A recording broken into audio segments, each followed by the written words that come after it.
Bonjour à tous et bienvenue dans ce nouvel épisode de Beyond Impact, le podcast qui décrypte l'avenir de l'économie à impact. Aujourd'hui, on va s'intéresser à un concept précurseur, intriguant, mais à la fois un peu obscur, l'entreprise régénérative. Le terme régénérative est sur toutes les lèvres en ce moment, et notamment celle de personnes assez influentes, par exemple le président Macron lors de ses vœux pour 2024 ou dans le discours de Gabriel Attal, le Premier ministre. Et les acteurs économiques commencent eux aussi à s'emparer du concept. On entend parler d'entreprise régénérative, mais concrètement, qu'est-ce que ça veut dire ? Est-ce que c'est un nouvel élément de langage ou est-ce que c'est une tendance de fond ? Par exemple, cet été en 2023, Le Monde a publié une tribune qui alerte sur le risque de voir ce terme déjà dénaturé dès ses débuts par des appropriations un peu malvenues. Mais alors du coup, est-ce qu'il y a des exemples d'entreprises régénératives qui existent et comment elles arrivent à éviter les écueils du greenwashing ? Et finalement, l'entreprise régénérative, c'est un oxymore ou bien un objectif atteignable ? Et c'est pour approfondir cette question que nous sommes très heureux aujourd'hui d'inviter 3 invités de référence sur le sujet. Tout d'abord, Sarah Dubreuil. Donc, tu combines recherche et entrepreneuriat et tu as récemment publié en collaboration avec BPI France un livre blanc sur comment appréhender les approches régénératives. Antoine Desnois, tu es CEO d'AXA Climate, une entité du groupe AXA dédiée à l'adaptation climatique et environnementale. Et tu accompagnes aujourd'hui plusieurs acteurs, de l'agroalimentaire à la finance, en passant par le secteur public. Et ton objectif, c'est de rendre universelle l'entreprise régénérative. Et enfin, Guillaume Desnaux, tu es cofondateur d'Allenvie, une entreprise sociale spécialisée dans le domaine du grand âge. Tu es également cofondateur de la communauté des entreprises à mission. Et tu nous feras part de la manière dont tu développes aujourd'hui des approches régénératives dans le modèle d'Allenvie. Alors, je suis coprésident de la communauté des entreprises à mission, pour être exact. Très bien, merci pour la précision. Bon, un grand merci à tous les 3 en tout cas de venir parler avec nous de ce concept qui est encore assez nouveau, un peu déroutant pour ceux qui ne connaissent pas. Et donc l'objectif dans un premier temps, c'est de tenter de le définir sous ses différentes facettes. Et on vous propose de commencer en comprenant comment vous êtes arrivé à travailler sur ce concept du régénératif et ce qui est votre définition du régénératif à travers vos rôles actuels. Le régénératif, c'est un terme en effet qui est très polysémique. Et c'est pas un drame. Je pense que des gens y mettent des choses différentes. Moi, ce que je pense, c'est qu'il faut en faire d'abord l'expérience parce que c'est ce que j'appelle un paradigme. Donc un paradigme, c'est difficile de convaincre quelqu'un d'un paradigme puisqu'il faut d'abord en faire l'expérience pour pouvoir en témoigner. Et la chance qu'on a eue chez AXA Climate, c'est de faire l'expérience du régénératif. Et nous, la façon dont on en a fait l'expérience, c'est par la culture et l'organisation. C'est-à-dire que quand on s'est lancé il y a 5 ans, à l'époque, quand j'ai lancé ça chez AXA, je ne connaissais pas grand-chose au climat et à tous ces concepts qu'on discute aujourd'hui. Mais il y avait quelque chose qui était important pour moi profondément, qui était de réduire la souffrance dans le monde du travail. C'est-à-dire de sortir des grandes organisations mécanistes, pyramidales, qui assèchent l'énergie des uns des autres et puis qui provoquent tous les maux des travaux actuels, du travail actuel, les burn-out, etc. Et donc, le régénératif, on l'a approché en faisant la déconstruction des modes d'organisation classiques. Et donc, chez AXA Climate, on a cassé la relation de management classique, on a cassé les modes de rémunération, les modes de feedback, les modes d'interaction. On a créé un vivre ensemble très, très différent des organisations classiques. Et donc on s'est rendu compte qu'en fait ce qu'on avait fait c'était du régénératif et donc la définition qu'on en a donnée assez vite c'était de se mettre au service du développement des singularités de chacun. Si l'entreprise est un écosystème vivant, elle n'a de raison d'être que de se mettre au service du développement du potentiel et des singularités de l'ensemble des parties prenantes. En fait c'est un tu grandis, je grandis. On s'est rapproché d'une école qui s'appelle Lumia sur les modèles économiques et ça nous a permis en fait de bâtir une architecture conceptuelle un peu plus costaud sur le régénératif et de dire que le régénératif, en fait, en fonction du contexte, ça veut dire des choses différentes. Si on parle, par exemple, à un analytique ou un directeur financier de grand groupe, la façon dont je lui pitcherais le régénératif, ce serait de lui dire ton entreprise, tu prends son PNL, il faut qu'elle ait un impact positif à la fin. Il ne s'agit pas uniquement de réduire l'impact négatif, mais il faut que tu fasses la démonstration d'un impact positif sur le vivant, humain et non humain, de l'ensemble de tes activités. Donc très exigeant, mais une définition assez analytique. Si j'ai devant moi quelqu'un à une sensibilité un peu plus sur les enjeux de culture et d'organisation, je dirais faut regarder l'entreprise comme un écosystème vivant qui répond à des principes du vivant. Et là, je fais la comparaison avec une forêt qui répond à plein de principes dont on n'a pas l'habitude, qui sont nouveaux, comme la décentralisation, la sous-optimalité, la création continue. Autant de petites révolutions pour nos modes de fonctionnement classiques. Et donc, c'est une entreprise qui, petit à petit, met en place ces principes du vivant partout. Et je terminerai juste par cette idée de la rendre universelle qui peut paraître un peu folle. C'est justement parce qu'elle est très protéiforme qu'on pense qu'elle peut être universelle. Une entreprise régénérative, c'est pas uniquement une entreprise qui d'un coup change subitement son modèle économique et montre qu'elle a un impact positif. C'est d'abord une façon d'être, un muscle qui est à la portée de tous les collaborateurs dans leur vie quotidienne, dans le rapport à soi, se régénérer, dans le rapport d'équipe, de management, dans le rapport de leadership, dans le rapport de territoire. Et donc nous, ce qui nous rend très optimistes sur ce sujet, c'est pas de provoquer des grands soirs dans les entreprises qu'on accompagne, mais c'est de mettre le régénératif à la portée des gens qu'on accompagne, sur des cas très, très précis, très concrets et très quotidiens. Alors je vais peut-être rebondir parce que c'est marrant, mais finalement, moi aussi, c'est une réflexion sur la déconstruction d'organisation du travail Tayloris qui m'a amené à un cheminement qui mène sans doute vers le régénératif. Parce qu'il y a 7 ans, avec 2 amis, on s'est intéressé au secteur du grand âge, au départ en voyant plutôt les problèmes de qualité, donc des aidants familiaux qui se plaignaient en disant « Oh là là, on n'arrive jamais à trouver la bonne personne pour s'occuper de mon proche âgé ». Et on a creusé, on s'est dit c'est quand même bizarre que dans notre monde où il y a beaucoup de gens qui cherchent des jobs avec du sens, on n'arrive pas à trouver des personnes pour s'occuper des personnes âgées. Et ce dont on s'est rendu compte, c'est que non seulement c'est un métier qui est précarisé, on le sait, où les salaires sont très bas, souvent à temps partiel, mais c'est aussi un métier qui a été déshumanisé par des approches néo-tayloristes. Pour être très concret, quand vous faites de l'aide à domicile, souvent, vous avez une pointeuse chez la personne que vous accompagnez, et puis le critère qualité de l'entreprise qui vous emploie, c'est d'être ponctuel à la minute près. Et parfois, vous avez une tension très forte, parce que vous êtes avec une personne qui a besoin de vous, mais qui a besoin... pas au sens d'un service marchand, qui a un besoin humain, de votre empathie, quelques minutes de plus. Vous savez que en fait, la personne d'après, elle peut attendre, c'est vous qui la voyez tous les jours, mais vous avez quelqu'un dans un bureau qui va vous taper sur les doigts parce que vous ne respectez pas ce qui a été défini comme un critère qualité. Je donne ces exemples, mais en fait, il y a des dizaines d'auxiliaires de vie qui me l'ont raconté pour l'avoir vécu. Et en fait, c'est une tension qui est insupportable. Et cette tension, elle crée quoi ? Elle crée de fameuse injonction contradictoire, souffrance, burn-out, risques psychosociaux, et derrière, évidemment, de la mauvaise qualité, parce qu'on se plaint du turnover, de l'absentéisme, des auxiliaires de vie. Et donc, nous, notre obsession en créant un service d'aide à domicile avec une organisation du travail différente, en équipe autonome, inspirée de Buurtzorg aux Pays-Bas, eh bien, c'est de régénérer, finalement, cette capacité d'humanité et d'empathie qu'ont naturellement, généralement, les personnes qui travaillent aux côtés des personnes âgées, la régénérer en créant un cadre qui n'est pas là pour l'annuler, en créant cette différence entre le travail réel et le travail prescrit, cette espèce de couche de normes qu'on met pour se rassurer, mais qui en fait nie complètement ce qui se passe réellement sur le terrain. Donc c'est vraiment notre point de départ. Après, je raconterai comment d'autres aventures, notamment dans l'habitat partagé, font qu'on pousse la régénération beaucoup plus loin. Mais finalement, si après on met des termes un peu techniques dessus, c'est essayer de développer des activités économiques où on n'objective pas au sens de... Enfin, on réifie pas, on ne transforme pas en choses... les parties prenantes, en l'occurrence les salariés, mais ça peut être pareil pour l'environnement, juste pour répondre aux besoins d'une autre partie prenante. Parce que finalement, dans le grand âge, ce qu'on a voulu faire, c'est répondre en masse aux besoins d'avoir plus en plus de personnes âgées à accompagner, et si possible à un coût bas. Et pour ça, en fait, on a créé un secteur où il y a le même taux d'accidents du travail que dans le bâtiment, plein de problèmes qui sont aujourd'hui plus connus depuis le Covid et l'affaire Orpea. Et donc, la régénération, pour moi, si j'arrive à une définition, c'est finalement avoir une approche multipartie prenante de son business, où on ne se contente pas d'essayer de répondre aux besoins du client ou de l'investisseur pour générer de la rentabilité, ce qui est classiquement peut-être ce qu'on essaye de faire, mais de répondre aussi aux besoins fondamentaux des salariés et de ne pas juste les voir, par exemple, de ne pas juste les voir comme des choses qui seraient au service de la qualité pour les clients ou de la rentabilité pour les investisseurs. Mais là, je parle des salariés, mais on pourrait aussi parler du vivant et du territoire et d'autres parties prenantes. Et donc, c'est répondre, je m'en arrête là, mais dans mon cas, c'est finalement répondre à la transition démographique en répondant en même temps aux transitions sociales, aux transitions environnementales qui sont aussi nécessaires. Ce qui est intéressant, c'est que vous êtes tous les deux arrivés au régénératif par l'humain, alors que moi, finalement, j'y suis beaucoup arrivée par l'environnement et plus par une démarche intellectuelle au début, du fait d'avoir finalement été depuis 10 ans donc chez Suez dans le secteur de l'environnement et du climat, d'avoir attaqué d'abord cette thématique par la technologie, puis en se disant, voilà, pour changer une chaîne de valeur en entier, aujourd'hui, est-ce qu'en mesurant l'impact, on y arriverait ? Est-ce que changer une seule technologie, ça ne suffit pas sur des chaînes de valeur complexes, par exemple en économie circulaire, et avoir monté une boîte sur la mesure d'impact et en avoir vu aussi les limites.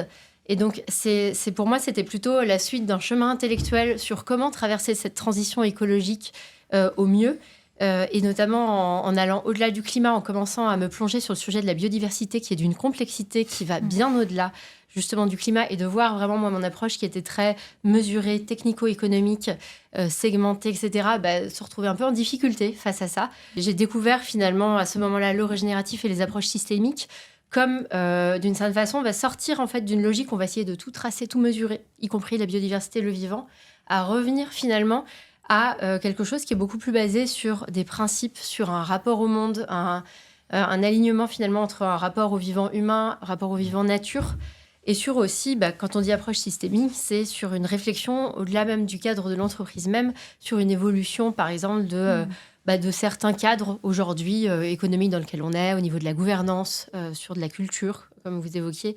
Et donc qui est finalement une approche un peu différente, où on réaligne justement ce côté humain et environnement.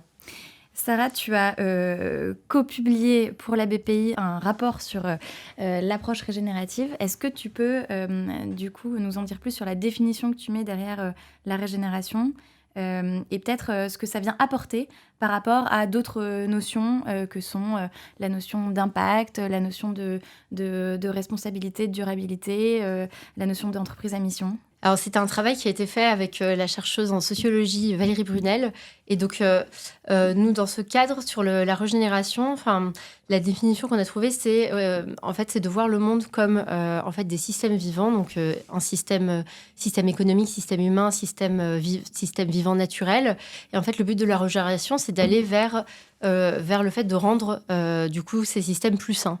Et donc, c'est une approche finalement qui a pour but de viser ce qu'on appelle parfois la santé commune, santé sociale, santé humaine, santé des écosystèmes.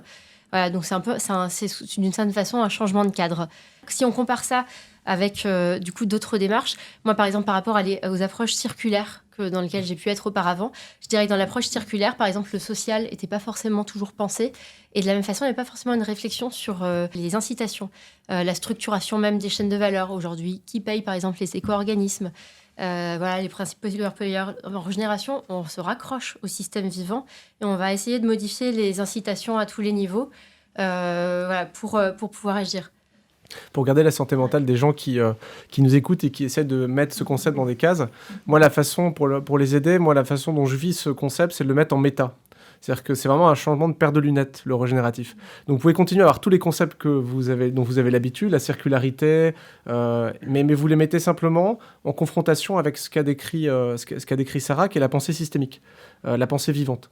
Donc moi j'aime bien penser et présenter le régénératif plutôt comme un concept au même niveau que les autres, comme une façon de regarder ces concepts différemment. Et par rapport à ce que disaient Guillaume et Sarah, il y a un concept très important pour sentir le régénératif, parce qu'on a besoin de le sentir aussi, c'est d'être surpris. Parce que le régénératif, c'est la vie, en fait. C'est faire le deuil de tous les modèles mécanistes, un peu machinistes, pour lesquels on n'est pas surpris. Et donc, nous, la petite façon dont on a chez AXA Climate de se dire est-ce que c'est un modèle qui est régénératif ou pas, c'est de se dire est-ce qu'il peut provoquer de la surprise. Parce qu'à partir du moment où tu lâches le contrôle, en termes de leadership, en termes d'organisation, ces équipes autonomes dont parlait Guillaume, et ben en fait, tu recrées des éléments de surprise. Donc, l'effet papillon, la surprise, c'est vraiment une marque pour les auditeurs qui leur permettent de dire est-ce que j'ai en face de moi quelque chose de vivant ou pas. Et j'ai plein de trucs à dire, mais je m'arrêterai, je promis. Pour rebondir et rajouter un peu de migraine pour les auditeurs, ce qui est intéressant avec le régénératif, c'est que je pense qu'on peut produire de l'impact, mais on ne peut pas produire du régénératif. Régénératif, on peut essayer de l'être. Et donc, l'être, ça veut dire quoi ? Ça veut dire qu'on va chercher à régénérer sans doute des écosystèmes, à régénérer de l'empathie, de l'énergie chez les salariés. Mais en fait, si on veut tendre à être régénératif, il faut aussi se régénérer soi-même en tant qu'entreprise. Donc ça veut dire défricher un peu tous les nouveaux paradigmes, tous les nouveaux outils qui sont là. Donc tu parlais de société à mission, nouvelles normes comptables. Moi, toutes les entreprises que je vois, que j'estime être dans une approche régénérative, sont toutes en train de creuser tous ces sujets parce qu'en fait, elles comprennent que il ne suffit pas de régénérer l'objet ce qu'on essaye de produire, l'objet de son action, mais aussi d'être en permanence en train de se régénérer. C'est le cas, le biomimétisme le montre, c'est le cas du vivant.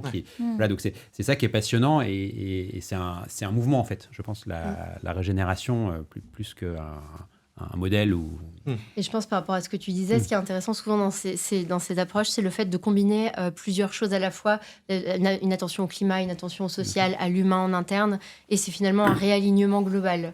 Et ça, cette logique, je trouve, d'alignement est assez intéressante et assez propre au côté régénératif, parce qu'on travaille plus sur les conditions autour, plutôt que d'essayer de changer en direct les choses. Et ce qu'a dit Sarah aussi, c'est un abandon d'une forme de cartésianisme où on veut que A plus B égale C, que les mêmes causes entraînent les mêmes conséquences. Enfin, Antoine l'a aussi dit.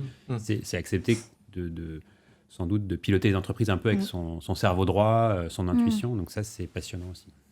Et du coup, on sent bien que c'est un changement de paradigme, même d'un changement de paire de lunettes, la manière dont on voit tout ça.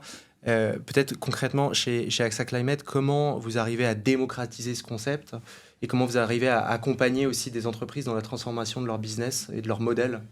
Alors, nous, on passe par le détour par un certain biomimétisme, mais en fait, on démarre notre apprentissage et l'expérience du régénératif par l'apprentissage de principes du vivant. Et ça, c'est fondamental. Donc, par exemple, on parle de la décentralisation. Dans une forêt, vous n'avez pas une forêt ou un arbre qui dirige l'ensemble des autres arbres. Donc, quand vous regardez, on a des équipes en Inde qui nous montraient les vidéos des embouteillages à New Delhi.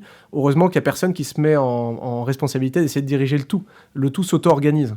Donc, la décentralisation, on pose ces questions aux entreprises qu'on accompagne. C'est quoi la vraie décentralisation? Et notamment de la décision, parce que la plupart des boîtes disent « empower people », mais n'apporte pas une clarté dans la subsidiarité et le « je décide et je m'arrête de décider à tel ou tel niveau ». Donc une manière concrète qu'on a d'accompagner les entreprises, c'est d'interroger la décentralisation de la décision. Comment la décision est écrite, est explicite, et comment elle est distribuée. Il y a un autre concept qui est hyper important en principe vivant, qui est la sous-optimalité. Il est passionnant et il est tellement à rebours de nos modèles classiques. La sous-optimalité, l'exemple, c'est la photosynthèse. Donc vous prenez une forêt, vous avez un végétal qui va capter la lumière et en faire de la matière. Le taux de rendement est à 2%. Si un humain avait créé un brevet de photosynthèse, on peut penser que ce taux de rendement il sera 40 à 50%. Pourquoi la nature le fait? Parce qu'il y a des fluctuations de lumière et elle doit être résiliente aux crises. Et deux, parce que exactement ce que disait Guillaume, c'est qu'elle donne énormément de choses que simplement optimiser la variable, créer de la matière avec la photosynthèse. La plante participe à l'ensemble de son écosystème. Et donc on pose les mêmes questions. Et donc, de manière très basique, ça veut dire, nous, par exemple, chez AXA Climate, on n'a pas de performance individuelle. On considère que la performance et l'apport de chacun est tellement plurifactoriel qu'on a plutôt envie d'honorer la façon dont les uns des autres s'aident que de dire « t'as réussi tes chiffres, t'as pas réussi tes chiffres ». Et donc, avec ces principes du vivant, et je donnerai plein d'exemples de boîtes quand tu me redonneras le micro, mais on va dire le twist, l'astuce pédagogique, pour répondre à ta question, pour le faire comprendre, c'est d'accepter à ceux qui veulent rentrer dans ça, de passer du temps pour ralentir et vraiment réfléchir au sujet. Parce que s'ils consomment le régénératif comme un nouveau film Hollywood ou une nouvelle série Netflix, ça ne marchera pas. Il faut qu'ils acceptent en posture basse de comprendre et de se laisser déranger.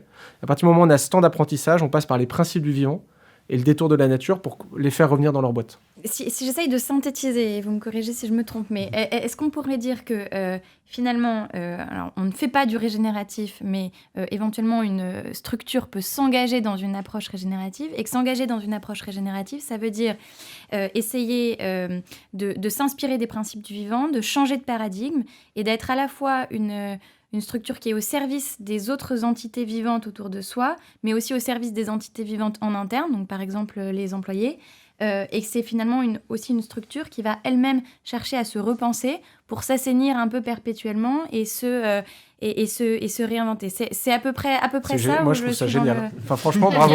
Alors, du coup, c'est une bonne synthèse. J'ai essayé.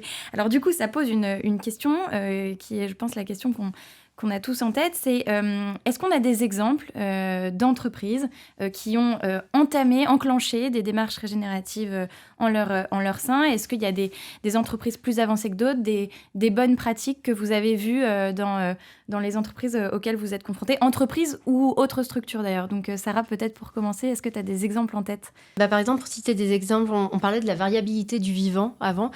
Quand on prend par exemple l'agriculture, il y a des choses très simples qui est quand on passe par exemple à de l'agroécologie, ça va être par exemple des sociétés qui vont plutôt vous aider à voir ce qui est produit d'après au mieux en agroécologie. Je pense par exemple à une start-up qui s'appelle Benebono.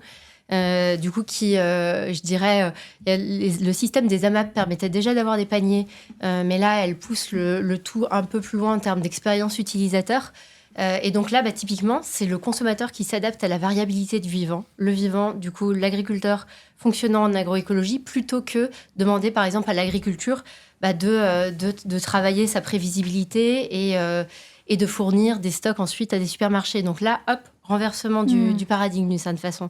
Là, on est vraiment sur quelque chose plus donc, d'appliqué sur le domaine de l'agriculture. Il y a vraiment les secteurs qui sont liés au vivant ont plus de facilité d'une certaine façon à se raccrocher justement avec les écosystèmes.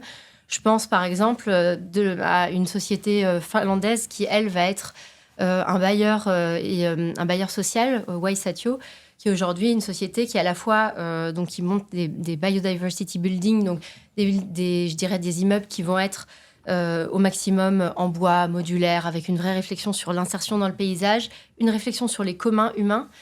Elle-même société détenue par une fondation actionnaire, donc centrée elle-même sur un objectif de justice sociale, de soins du vivant. Et derrière cela, en parallèle, alors, qui s'est aussi illustré d'un point de vue social sur l'hébergement, notamment des populations SDF. Donc on voit ce côté multimatrice, typiquement après cet exemple. En fait, je pense qu'il y a le régénératif, si on dit c'est au service de la vie, il y a plein d'acteurs qui le font. Guillaume est une bonne illustration, mais il y a tout le SS, il y a plein d'associations, d'entreprises qui fonctionnent pour se mettre au service de la vie. Je pense que la question que tu poses, c'est, on va dire, la boîte qui est là quand même pour faire du business et du pognon. Nous, ce dont on peut témoigner, parce qu'on est un peu sur le divan AXA Climate du marché, c'est qu'il y a, je pense, une trentaine de boîtes de taille importante qui sont engagées sur ça. Mais plus par des pratiques que par un grand soir de leur modèle économique. La prime aux boîtes familiales, agroalimentaires, qui voient loin.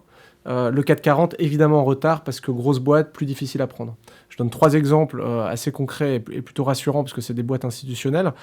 Quand Decathlon passe à l'abonnement, en fait, il renverse d'une certaine façon un peu la logique où le producteur a intérêt que son produit dure pas longtemps pour pouvoir le remplacer, et le consommateur se trouve désaligné. À l'abonnement, ils alignent l'intérêt de 2 parties prenantes, et ça va dans le sens de la circularité et du respect de la planète. C'est un petit ajustement intéressant. Moi, j'aime beaucoup Bell, même si c'est pas une grande partie de leur activité, mais c'est sur le lait. Ils sont passés, même s'il y a du blé évidemment en jeu, puisque c'est une transaction financière, vis-à-vis des producteurs de lait, ils sont passés d'une logique transactionnelle de se battre pour le prix du lait chaque mois, ou là, pour le coup, pas régénératif, parce qu'un affrontement de parties prenantes. Tu veux 100, je te donne 90, on fait 95.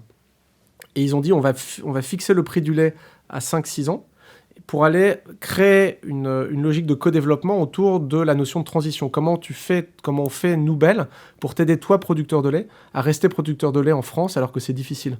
Et donc, leur métier, même le métier d'acheteur, il y a une métamorphose, c'est-à-dire ça devient un métier de surprise. Parce qu'en fait, ils rentrent dans la singularité du producteur qu'ils ont en face et ils ont des échanges qui sont très différents d'échanges transactionnels.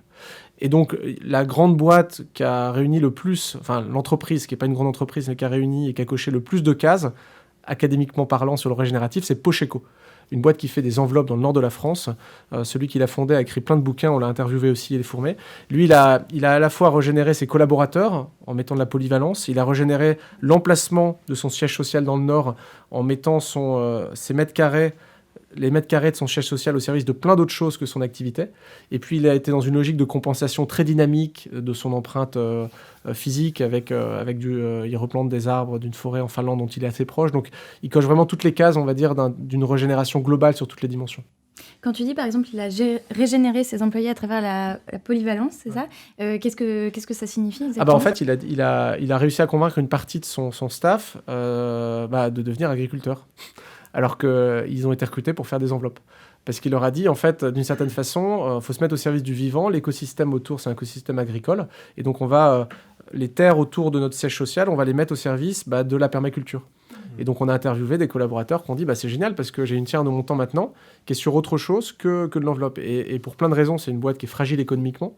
Et donc, ils ont des flux d'activités différents. Et donc, ça permet finalement de créer une résilience parce que polyvalence. Je peux donner un exemple qui est celui de l'hébergement des personnes âgées en perte d'autonomie. Parce que je parlais tout à l'heure plutôt de l'aide à domicile, mais finalement, si on pousse à la question de l'hébergement, pour répondre en masse au sujet de l'hébergement des personnes âgées en perte d'autonomie, on a développé un système très industriel. Donc on s'est dit, on va faire la bonne vieille économie d'échelle. Donc on a construit des lieux, alors on pense aux EHPAD, mais il y a aussi les résidences-services, généralement des lieux où il y a 100 personnes hébergées. On les a construits, donc on a artificialisé des sols, on a fait des gros parallélépipèdes de béton, souvent en périphérie des villes. Et puis dans ces lieux, on a fait de la restauration collective. Et puis ensuite, on a mis en place des services. Tu parlais de polyvalence. En fait, on a fait le contraire. On a fait du silotage de tâches, des organisations du travail. Pas toujours, je ne veux pas être manichéen. Il y a des lieux, des EHPAD et tout. Il y a des super managements, mais parfois un peu très tayloristes, comme je disais tout à l'heure.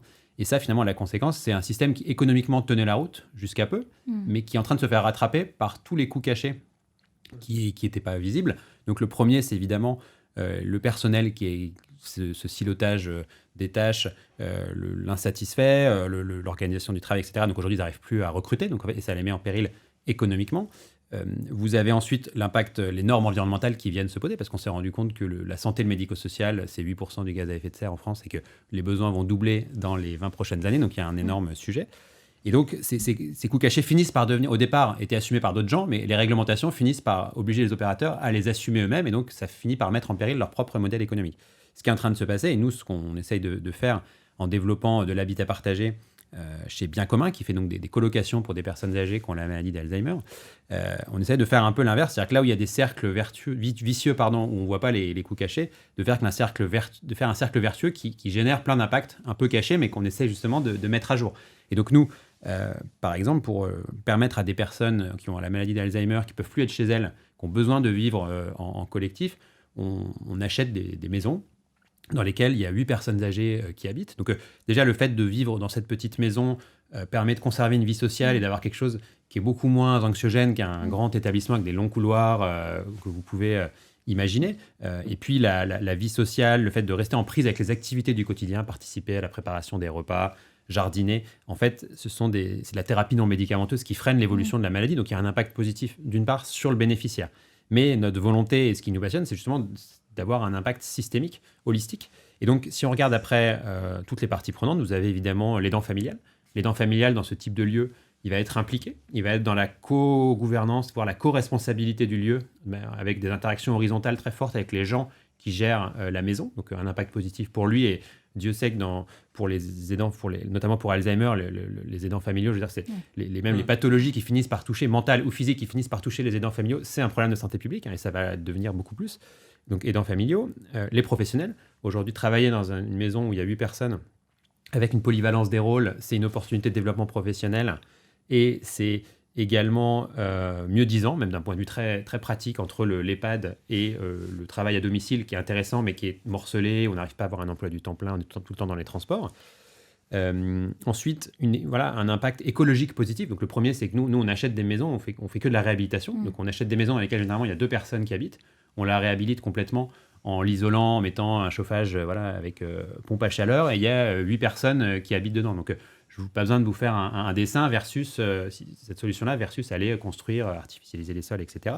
Et puis une écologie même des territoires, parce qu'en fait, le fait de faire ça, de réhabiliter des maisons, ça permet d'avoir des lieux de vie de personnes âgées dans des quartiers résidentiels, où si on ne faisait pas ça, il n'y aurait plus de personnes âgées qui habitent. Donc en fait, vous avez des villes, sinon, où vous avez les familles qui habitent à un endroit et les personnes âgées qui sont dans les blocs de béton dont je parlais en périphérie. Et donc, derrière, la recréation de liens sociaux entre les familles qui habitent là et les personnes âgées. Donc, après, on ne fait pas tout parfaitement, et donc on n'a aucune prétention à dire... Mais en tous les cas, voilà, il y a cette volonté de créer des cercles vertueux, là où, à l'inverse, on voit que dans ce qui est passionnant, c'est qu'en fait, il suffit d'avoir un peu l'intention et de lancer le truc, et de voir que très vite des cercles vertueux s'enclenchent. Je parlais de la nutrition tout à l'heure. Faire la nourriture ensemble avec les auxiliaires de vie, ça veut dire qu'on est dans le faire avec. Donc on a une première thérapie non médicamenteuse. L'alimentation est meilleure, donc les gens s'alimentent mieux. Il y a une adaptation. Nous, dans nos maisons, parfois, vous avez quelqu'un qui sort à 16h, il sort de sa chambre, il dit tiens, j'ai envie de crêpes, hop, on fait des crêpes, et en fait, ça fait une animation. Donc, en fait, vous rendez compte que l'alimentation devient une thérapie non médicamenteuse. Là, et puis, écologiquement, c'est plus sain. Alors, on ne fait pas tout parfaitement, je ne dis pas qu'on arrive toujours à avoir des circuits courts, etc. Mais on peut, en plus, si on prend du temps, de faire les choses de manière beaucoup plus écologique à l'échelle d'un petit habitat. Et à l'inverse, vous regardez dans un EHPAD, vous avez la restauration collective qui a un impact environnemental important. Vous avez, dans beaucoup de lieux, les stats que j'ai, c'est 30% de gâches. Et derrière, des problèmes de nutrition qui aggravent les problèmes de santé des personnes âgées. Donc voilà, c'est pour montrer qu'en fait, les cercles vertueux s'enclenchent très vite quand on fait les choses avec finalement une forme de de bon sens, de retour à des valeurs très terre à terre. Je voulais décrypter. Tu me laisses décrypter Je te laisse décrypter. Dans ce qu'a exprimé Guillaume, c'est magnifique parce qu'il a exprimé déjà un principe qui est clé, qui est la singularité. C'est casser le besoin d'uniforme. Il a cassé les bâtiments uniformes qui se ressemblent, qu'on construit partout en France, et il est revenu à des maisons singulières dans des territoires singuliers. Principe de singularité. Principe de diversité. C'est d'élargir avec des parties prenantes qui vont rentrer en interaction. Principe de création continue. Chacun devient co-créateur du lieu où il est. C'est la cuisine. Et ce qui est chouette, c'est qu'à la fin, il a dit plusieurs fois, d'ailleurs je m'en suis rendu compte, il a dit, je me suis rendu compte. C'est-à-dire qu'alors qu'il est source du projet, Guillaume, il s'est rendu compte d'effets papillons, d'effets de surprise. Donc là, vous avez, en termes de décryptage rapide, tous les ingrédients de ce qu'on appelle une approche régénérative. J'aimerais bien qu'on creuse un peu cette notion de croissance, parce que c'est exactement... c'est la question qui se pose quand on aborde ces modèles-là. C'est croissance infinie, du coup, j'imagine, non, mais c'est peut-être une sorte de croissance multilocale. Dans les exemples que vous avez vus autour de vous, comment ça se matérialise, cette croissance ? Est-ce qu'on est sur une stagnation ? Est-ce qu'on est sur une croissance qui est différente du paradigme qu'on a aujourd'hui ? Est-ce qu'on est sur une notion qui est plus proche de partage de valeur ? À fond. Enfin, je pense qu'il faut contextualiser le sujet de la croissance. Il fait peur à tout le monde. Décroissance, c'est comme bassine. Ça ne veut rien dire à l'échelle nationale. On ne peut pas être pour ou contre. En fait, il faut contextualiser. La question, c'est qu'est-ce qu'on a envie de faire croître ? Et fondamentalement, la question régénérative, c'est l'exigence de comprendre dans votre activité l'impact sur le vivant humain et non humain. Pas uniquement vos indicateurs financiers. Et une fois que vous avez compris votre impact, là peut se mettre en place une logique de croissance vertueuse ou de renoncement. Typiquement, la nana de Mustela, Sophie, la patronne de Mustela, qui fait les lingettes, elle a décidé en 2007 d'arrêter les lingettes. Parce que croître sur des lingettes qui ont un impact négatif n'a pas de sens. Par contre, elle va développer énormément d'autres initiatives. Et donc, derrière la notion de remise en cause de la croissance, en fait, la croissance est limitée aux ressources de l'écosystème qui l'amène à être possible. C'est-à-dire qu'en fait, le vrai sujet, c'est un retour de chaque entreprise sur ses parties prenantes pour éviter un déséquilibre justement dans le partage de valeur et une croissance d'une partie prenante au détriment des autres. Donc nous, ce qu'on a fait par exemple sur Butterfly, j'ai pas beaucoup d'exemples, désolé, de grosses boîtes, mais on a lancé un programme Butterfly avec des cofondateurs, Lumia, La Jolie Prod, quelques autres. On a essayé dès le début de passer de AXA Climate qui fait bosser des gens en prestation transactionnelle à co-créateur. Et co-créateur, ça nous amène à pas donner de l'argent juste comme ça et puis on part avec le produit, mais de rentrer dans une dynamique où chacun travaille au produit, on répartit les revenus à l'écosystème qui a permis de le faire émerger ce produit, dans un temps continu. C'est un petit effort pour nous. C'est pas majeur, mais ça montre bien qu'il peut y avoir une croissance, mais il faut qu'elle soit équilibrée et qu'elle se mette au service d'un impact positif, quoi. Je voudrais livrer un témoignage parce qu'on a 2 maisons aujourd'hui d'habitat partagé, on en a 5 en projet, mais on est en train de faire un plan pour en faire 100 d'ici 2030. Donc on est vraiment dans cette, ça, c'est de la croissance. ce tiraillement. Voilà. Non, mais du coup, là, ça va me permettre de faire de la pub aussi pour la société à mission parce qu'on a cet objectif d'en faire 100, mais pas à n'importe quelle condition. C'est-à-dire que je ne me dis pas parce que je veux faire 100 maisons en 2030, je vais demain embrasser un modèle de promotion immobilière qui consiste à aller exactement à l'encontre de ce que je viens de vous dire et de faire que construire en artificialisant des sols partout parce qu'en fait, économiquement, souvent, c'est plus intéressant. Je ne vais pas parce que je veux faire 100 maisons d'un seul coup, ne plus former les salariés parce que ça coûte trop cher et faire quelque chose qui ne serait pas qualitativement. Et comment je fais pour faire ça ? Je mets ma croissance sous contrainte. Et le champ de contrainte, c'est notamment le cadre de la société à mission avec des objectifs statutaires qui se déclinent ensuite en objectifs opérationnels et qui portent sur chacune des parties prenantes. Donc moi, j'ai des objectifs d'améliorer en continu les conditions de travail de mes salariés, j'ai des objectifs de sobriété vis-à-vis du développement immobilier, j'ai des objectifs sur le lien social, voilà, et on mesure par exemple le nombre de liens extérieurs à la maison tous les mois et on essaye de le faire augmenter. Voilà, on a un certain nombre d'objectifs qu'on suit. Et après, alors moi, je peux te dire j'ai ces objectifs, mais après, je ne trouve pas de fonds d'investissement, par exemple, qui me suit dans ce développement, et donc, je n'arrive pas à le faire. Donc, ce qui est intéressant, c'est qu'aujourd'hui, on trouve des investisseurs. Je fais un peu de pub pour la concurrence, vous m'excusez, mais on a aujourd'hui, les maisons qu'on développe, elles sont détenues par Raise Immobilier Impact, qui a fait un bail à impact, dans lequel on a des obligations de formation, notamment des salariés, des obligations sur l'impact environnemental, même la consommation énergétique des maisons. Et le loyer change si on ne respecte pas ces conditions-là. Et ça a été signé dans le bail avec eux. Donc, ce qui est intéressant après, c'est de dire, à partir du moment où j'ai cette vision, pour qu'elle soit... Parce qu'on peut être idéaliste, faire un projet régénératif qui est tout petit, et puis se dire que c'est génial. Mais après, on peut aussi se dire, dans les transitions qui sont là, il faut bien agir, et essayer de se dire comment...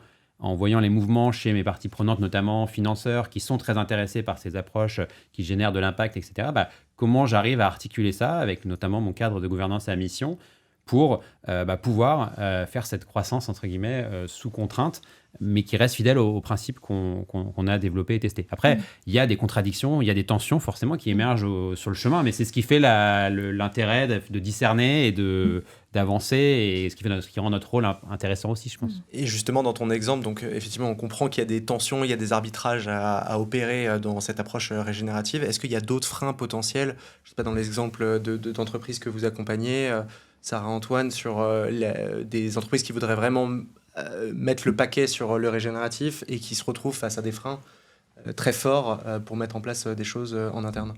En fait, le frein, et Guillaume, j'avais eu l'occasion d'entendre son optimisme, que je partage aussi. Je pense que tout se prête au régénératif maintenant.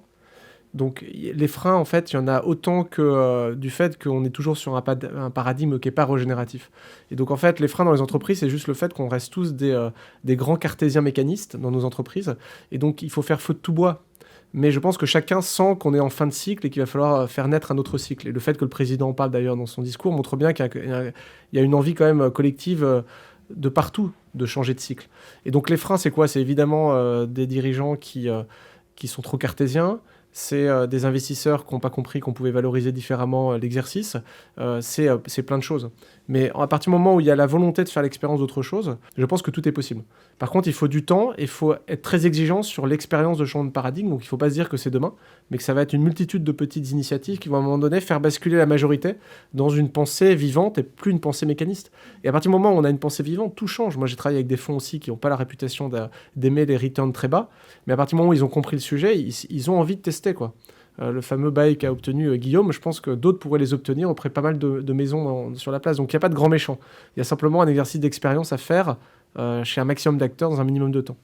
La question des investisseurs est intéressante, je trouve, parce que finalement, si vous ne voulez pas avoir d'injonction à la croissance, aujourd'hui, effectivement, le plus simple, c'est peut-être d'être en associatif ou entreprise dont vous possédez le capital ou dont le capital est possédé par une seule personne. L'exemple de Mustela est éloquent, où vous pouvez vous permettre de dire, je prends le risque de faire moins de croissance, etc.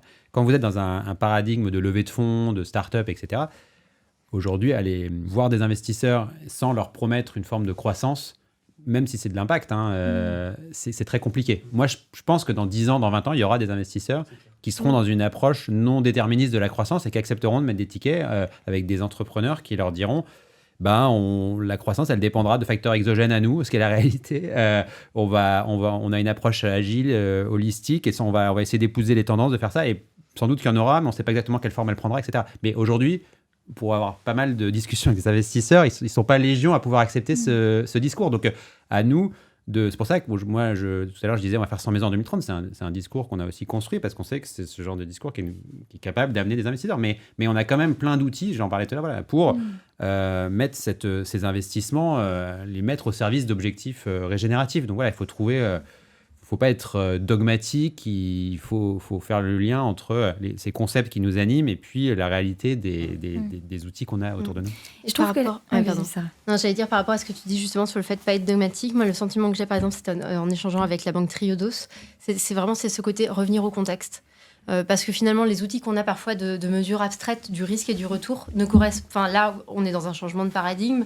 Et donc, en revenant vraiment au contexte du territoire et en essayant de rapprocher au maximum, finalement, l'épargnant du projet financé, permettant d'avoir une appréciation plus qualitative, peut-être, sur certains sujets, du fait que peut-être qu'on n'arrivera pas à avoir la bonne mesure d'impact, par exemple. Mais bon, le projet fait sens.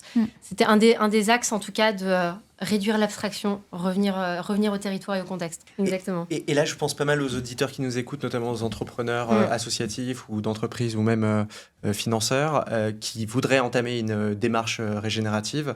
C'est quoi les fondamentaux à mettre en place pour entamer cette démarche-là, selon vous? Alors, peut-être que moi, mon premier point, ce serait, je pense que toute démarche régénérative commence par un vrai questionnement sur soi, sur son mode de leadership. Et par une vraie réflexion sur la mission, la raison d'être de la société.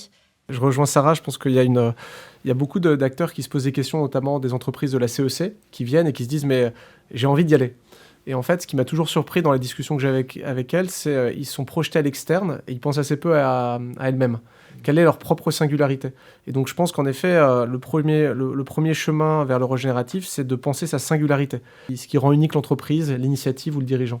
Et après, il faut vraiment provoquer des connexions. C'est-à-dire qu'il faut rencontrer des Guillaume, il faut rencontrer des Sarah.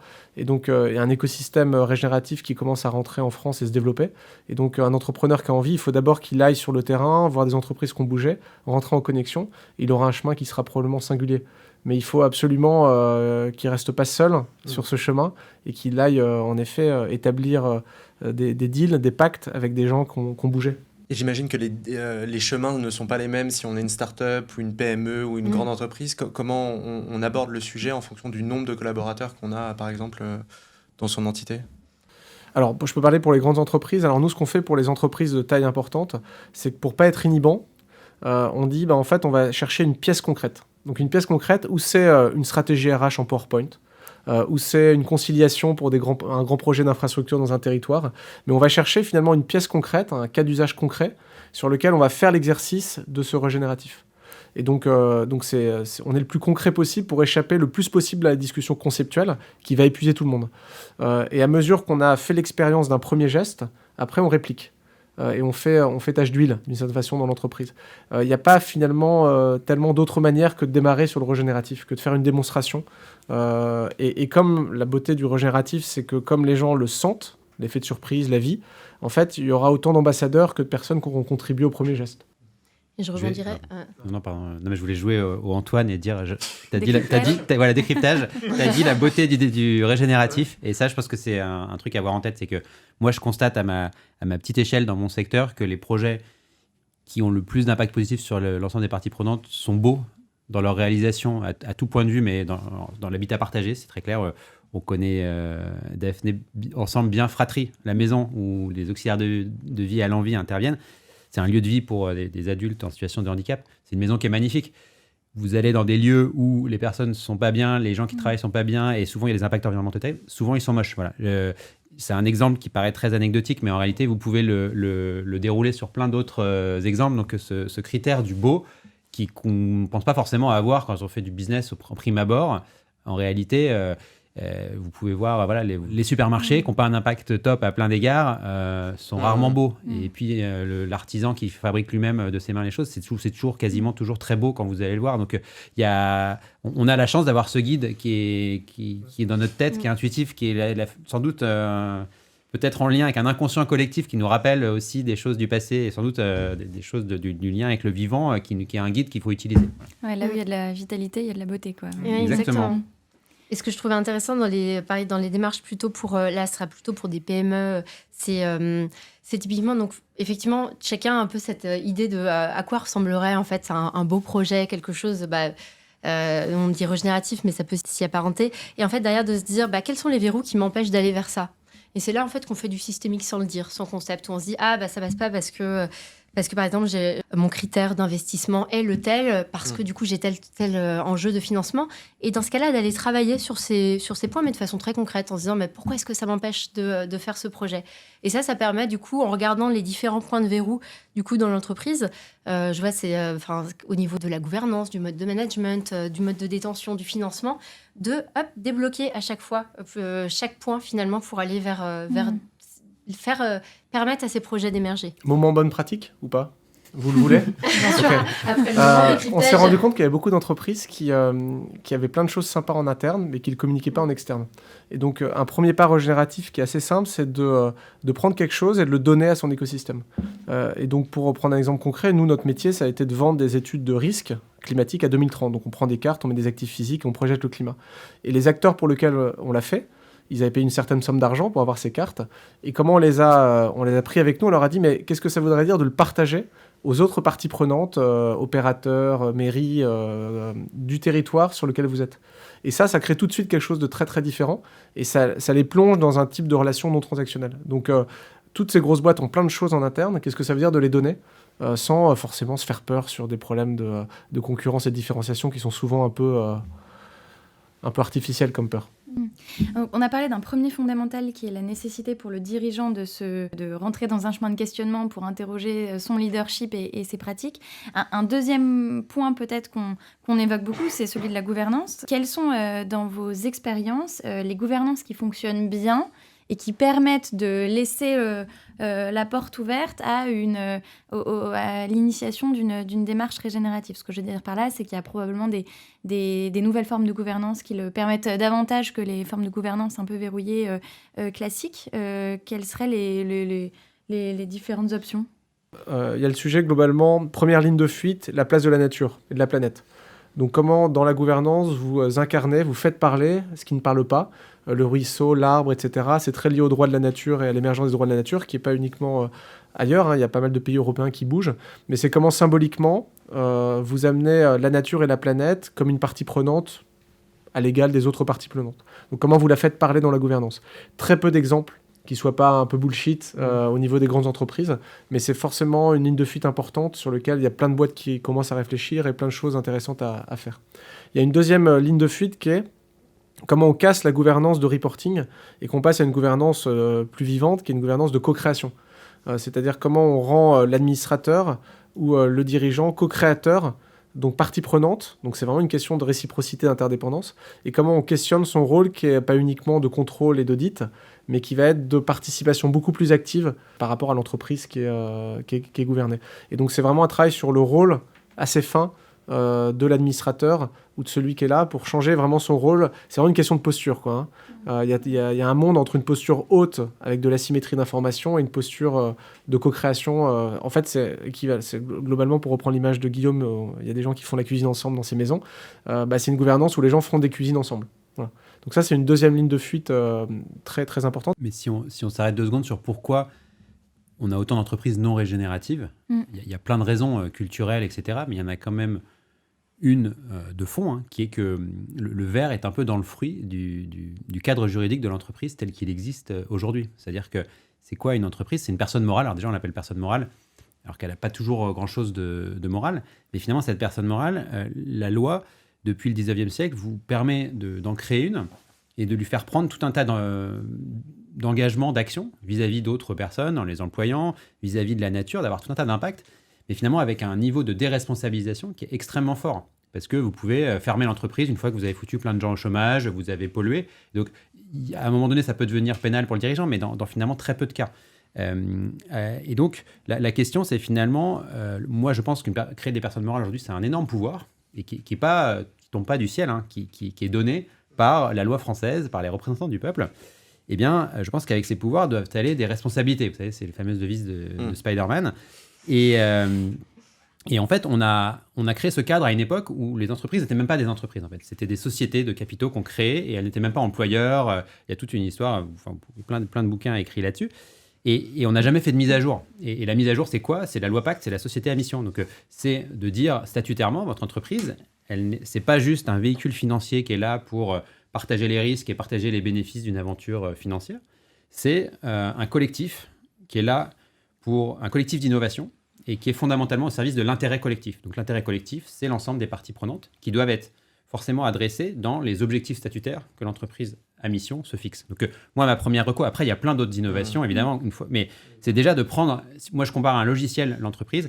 Aujourd'hui, il y a une injonction permanente à l'innovation dans toutes les entreprises, mais le cadre qu'on utilise, on est extrêmement conservateur puisqu'on utilise un cadre défini par le Code civil au 19e siècle. Ça, je parle du cadre juridique, mais on pourrait dire la même chose sur les normes comptables. Donc aujourd'hui, en fait, c'est comme si, vous voulez, si on faisait de l'entrepreneuriat avec Windows 95 sans avoir fait les mises à jour. Il y a la mise à jour, elle existe, donc commencez par prendre la mise à jour qui est un peu le top de l'état de l'art, et on a la chance d'être un pays qui l'a fait, et qui l'a fait pour toutes les entreprises du pays. C'est universel, toutes les entreprises peuvent l'adopter, c'est quelque chose de très fort, qui se développe fortement. Aujourd'hui, vous avez 1400 sociétés à mission, mais il faut savoir que dans les 270 grandes entreprises au service de l'INSEE, en 3 ans, il y en a 20 qui ont adopté la qualité de société à mission. Il y a plus d'1 million de personnes qui travaillent dans une société à mission, donc c'est un vrai mouvement qui est en marche, qui va encore s'accélérer. Donc moi, c'est ça, ma première reco. Après, évidemment, ça va déjà vous aider à beaucoup réfléchir, à impliquer différentes parties prenantes, mais après, on peut évidemment mettre des raffinements, fondations actionnaires ou autres, mais c'est déjà la première mise à jour à faire. On parlait du beau tout à l'heure dans le régénératif. Moi, il y a mon esprit cartésien qui revient. Il a jamais parti, parce que je pense que tu es un cartésien. Et j'essaye de le brider depuis le début de l'épisode, mais est-ce qu'on est capable quand même de qualifier, de mesurer une approche régénérative, en tout cas son efficacité? Est-ce qu'il y a des mesures qui existent sur le sujet? Est-ce qu'il faut les mesurer? Et voilà. Et peut-être, est-ce qu'on se fourvoie en essayant de les mesurer? Alors, Alors, donc nous, notre métier, c'est d'accompagner aussi dans la mesure de l'impact. En fait, la réponse, c'est non. Actuellement, tu ne peux pas associer à une visée régénérative une métrique régénérative. Je pense que le régénératif, c'est donc l'approche. On ne fait pas du régénératif, mais comment ça doit se traduire? C'est ça la question. Le régénératif, ça doit se traduire à un moment donné par un impact positif sur le vivant humain et non humain. Et là, il y a quand même pas mal d'avancées des boîtes, on va dire, qui ont mesuré le carbone, qui commencent à mesurer leur impact sur les limites planétaires, et qui vont à un moment donné aller encore plus loin. Donc le plus loin pour nous dans l'accompagnement, et il y a quelques acteurs qui sont là, c'est tirer le fil jusqu'à la santé globale. Et ça, c'est une métrique, je ne vais pas rentrer trop dans le détail, mais qui est intéressante, qui est ce qu'on appelle le valuing impact. C'est-à-dire que tous les reporting RSE des boîtes sont souvent sur des indicateurs auto-centrés. J'ai formé tant de collaborateurs. Mais ça veut dire quoi de tirer le fil d'une formation du collaborateur à l'environnement? C'est aller toucher son employabilité. C'est quoi le tirer le fil d'un salaire qui est versé? C'est le tirer le fil de l'impact du salaire par rapport aux conditions économiques du pays où on est. Et donc tirer le fil de l'ensemble des indicateurs financiers, c'est retrouver finalement à la fin ce qu'on appelle le DALI et le CALI, l'espérance de vie et la qualité de vie. Et c'est en faire une métrique commune en fait de vie et de développement de la vie, en l'occurrence de la santé humaine. Donc là, on est vraiment sur du pointu, mais probablement qu'une entreprise régénérative, c'est une entreprise qui pourra faire la preuve de son impact positif sur le vivant. Et mon dernier fantasme, et j'arrête, ce sera peut-être piqué, enlevé au montage, mais c'est d'avoir, au lieu de tous les frameworks de SG plus ou moins bullshit et plus ou moins remplis par les organisations, on a des mauvaises surprises, on en a tous en tête, c'est d'arriver à avoir une question des collaborateurs qui arrivent à discerner et leur amener à exprimer le niveau d'alignement qu'ils ont et le niveau d'engagement qu'ils ont par rapport au dessin de l'entreprise, à la mission de l'entreprise. Et pour moi, c'est le proxy d'énormément de choses. Si on arrive à toucher à un moment quelque chose de fondamental qui est l'engagement du collab. Très concrètement, chez AXA Climate, comme vous avez initié notamment sur les sujets RH une démarche régénérative très forte, quels indicateurs, si vous en avez, quels indicateurs on n'en a pas, on n'en regarde plus. D'accord. En fait, moi, chez AXA France, je regardais le INPS de manière convulsive, qui ne bougeait pas, la satisfaction des collaborateurs, et je me sentais tellement impuissant. Quand on a un score qui est bas, comment on prend, il y avait un sentiment de vanité autour de cet indicateur et pendant des années. Et là, en fait, c'est marrant parce que je regarde plus d'indicateurs. Donc toi, tu suis un PNL, tu suis un PNL... En termes de culture pour l'engagement, ce ouais. qui va être intéressant en régénératif, c'est de concevoir un cadre et un flow d'apprentissage. Donc là, la problématique, ça va être plutôt pour capter, ça va être quel collectif va être sensible et collecter les situations difficiles. Donc je remplace je veux un indicateur pour essayer de comprendre ce qui se passe, à comment je crée dans l'organisation des capteurs, des hommes et des femmes, dont le rôle va être, indépendamment à côté de leur mission, d'aller capter des situations difficiles et de les traiter ensemble. Donc c'est plus un modeling, c'est modeler un mode d'organisation pour collecter l'info et la traiter, donc finalement faire un process, que aller s'accrocher à un indicateur avant. Et oui, il y a un PNL, il y a une direction financière et il y a évidemment des résultats à rapporter, mais les choses se font en même temps, en fait. C'est pas incompatible. Et Guillaume, est-ce que tu peux nous parler peut-être de l'indice d'alignement humain que vous avez mis en place parce que tu l'as peut-être fait, mon fantasme. De créer un indicateur, tu l'as? Nous, on a un indicateur, donc un indicateur d'engagement des salariés, effectivement, basé sur le ressenti, qu'on a créé pour nous, pour voir l'impact de ce qu'on essayait de faire sur le cadre de travail. On s'est dit finalement, effectivement, on a parfois le risque, en créant trop d'indicateurs, de se faire dépasser par les indicateurs ou de se dire on finit par agir uniquement pour répondre à tel et tel indicateur. Donc, presque pour répondre à cette peur-là, on a créé notre propre indicateur. C'est assez bête et méchant, hein. C'est basé sur la pyramide de Maslow, mais c'est des questions sur les différents étages qu'on adresse précisément aux auxiliaires de vie en disant est-ce que ça répond, tes conditions de travail répondent à tel et tel besoin en fonction des différents échelons. Et on l'a fait en le rendant open source aussi pour que d'autres organisations l'utilisent. Donc ça, c'est intéressant parce qu'il y a des dizaines, même plus de 50 organisations qui l'ont utilisé. Il est pas mal utilisé dans le secteur. Donc c'est passionnant, mais effectivement, c'est plus un indicateur pour nous que pour l'externe parce qu'on n'a pas mis de proxy derrière, de monétisation d'impact, etc. Mais après, pour revenir aussi à la question que je trouve intéressante, évidemment, il y a plein de choses qui ne se mesurent pas. Mais après, si vous êtes entrepreneur dans une start-up qui veut faire de la régénération, vous pouvez vous dire, les choses ne se mesurent pas, et puis ne faire aucun indicateur en disant, mais le problème, c'est que vous allez vous heurter, par exemple, à des fonds d'investissement qui ont besoin d'indicateurs d'impact. Donc, c'est pas parce que vous allez créer un indicateur d'impact que vous savez peut-être imparfait et que vous allez l'utiliser avec un fonds que vous allez nécessairement perdre votre âme, etc. C'est ce qui fait aussi l'intérêt de notre rôle de dirigeant, d'entrepreneur, c'est de jongler avec ça, de garder du recul. Et j'ai envie de dire, si on vous le demandait pas, ça veut peut-être dire qu'on serait déjà dans un monde qui serait déjà régénératif, vous voyez ce que je veux dire. Donc, c'est comment cet aller-retour entre la vision qu'on a, il donne encore plus de valeur justement au leadership, à la vision, au discernement. Donc, c'est ça qui est passionnant aussi. Et Sarah, dans le livre blanc que tu as coécrit, est-ce que tu parles d'indicateurs, de mesurabilité de cette Déjà, approche? il y a en tout cas, moi, une des choses qu'on retrouvait qui revient dans vos deux exemples, c'est l'alignement. Et je pense plus il y a un travail sur l'alignement, typiquement les Key Alignment Indicators qui existent côté 2050. Je pense que ce que je voyais beaucoup est pareil, qui fait très écho à ce que vous dites, c'est en fait des indicateurs plus qualitatifs. Et donc, par exemple, de la récolte d'histoires. Et notamment pour voir si parmi les histoires qu'on entend dans les populations avec qui on peut travailler, est-ce que ça correspond aux histoires qu'on espérait avoir? Est-ce qu'il y a des histoires qui alertent? Je regarde le cartésien Thomas là.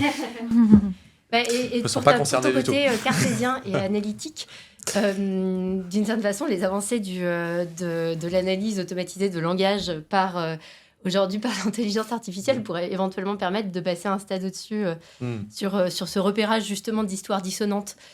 Parce que et finalement, c'est plus une logique quasiment de parfois pouvoir contre pouvoir que de tout mesurer. Ouais. Mais plutôt d'avoir une alerte qui se déclenche si on voit qu'il y a des histoires qui ne correspondent pas.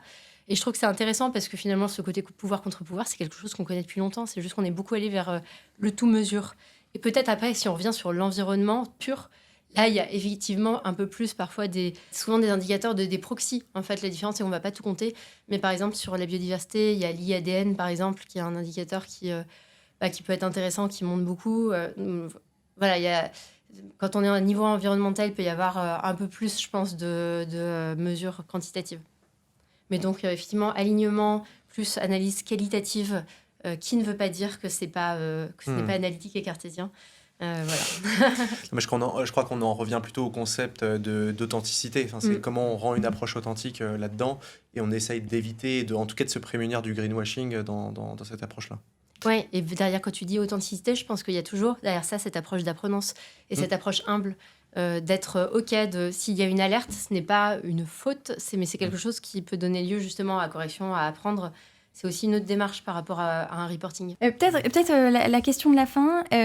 Quel serait chacun le conseil que vous auriez envie de donner à un entrepreneur, à un dirigeant qui nous écoute et qui trouve cette approche régénérative géniale et qui voudrait commencer à l'implémenter ou à prendre ce chemin-là. Si vous aviez un conseil à donner, quel serait-il? Guillaume, je te laisse démarrer. C'est trop beau parce que avant de venir, j'ai vu une carte de vœux d'une entreprise qui s'appelle MySesame, que je cite, qui est citée Jean Cocteau, et j'ai noté, ça m'a bien plu.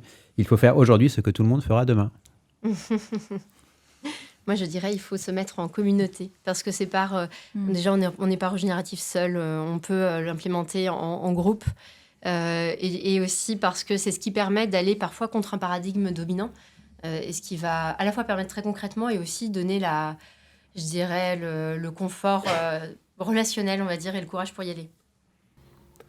Évidemment, courage d'en faire l'expérience et de se connecter à quelqu'un avec qui il peut en parler. Et donc, je suis candidat. Donc, mon message, ce sera mon numéro de téléphone 06 46 54 42 04. 06 46 54 42 04. On le mettra dans On va recevoir énormément d'appels suite à cet épisode-là. Ça va être un bon outil de mesure d'audience. Exactement. Super, un grand merci à tous les trois. On va faire l'exercice très difficile d'essayer de synthétiser une partie de nos échanges. Ce qu'on comprend, c'est qu'une approche régénérative, c'est d'abord un changement de paradigme, donc c'est assez exigeant, et c'est un changement de paradigme qui consiste à dire qu'une entreprise dans une visée régénérative, c'est une entreprise qui entame une démarche au service du vivant en interne, donc ses employés, au service du vivant en externe, ses parties prenantes, son milieu, ses fournisseurs, ses clients, et c'est une entreprise en mouvement pour toujours plus assainir son mode de fonctionnement et le service qu'elle prodigue en interne et en externe. C'est aussi une entreprise qui s'inspire des principes du vivant. Et à ce titre, j'en cite quelques-uns, mais Antoine t'en a cité beaucoup d'autres, que sont la singularité, la sous-optimisation, la coopération. C'est une entreprise qui se laisse surprendre. Donc finalement, c'est une trajectoire. Mais il y a quelques premières sociétés qui ont démarré ces trajectoires. J'en cite quelques-unes, à l'envie, Poche Eco ou Mustela, sur une autre taille d'entreprise, qu'on invite chacun à aller regarder. Et s'il fallait commencer à initier une démarche, c'est d'abord une démarche personnelle. Donc c'est d'abord pour le dirigeant entamer un chemin de questionnement, oser faire tout de suite et donc avoir du courage. C'est aussi mettre en place une gouvernance et des piliers de gouvernance qui sont adaptés à ce changement de paradigme. Quelques pistes: incarner la nature dans la gouvernance, tu le citais. Utiliser ce nouveau logiciel de la loi Pacte et s'en emparer et rejoindre la dense communauté des entreprises à mission. Et puis, c'est commencer à essayer de se poser la question de le mesurer ou pas, et tirer le fil un peu des indicateurs traditionnels qu'on utilise, tirer le fil des indicateurs financiers, revaloriser les indicateurs qualitatifs, et finalement essayer et expérimenter. En tout cas, un grand merci à tous les trois d'être venus. On a appris plein de choses, dont le numéro d'Antoine. et j'invite nos auditeurs à nous rejoindre pour les prochains épisodes, et notamment un prochain épisode qui traitera des sujets de biodiversité. Merci à très tous. bientôt. Merci.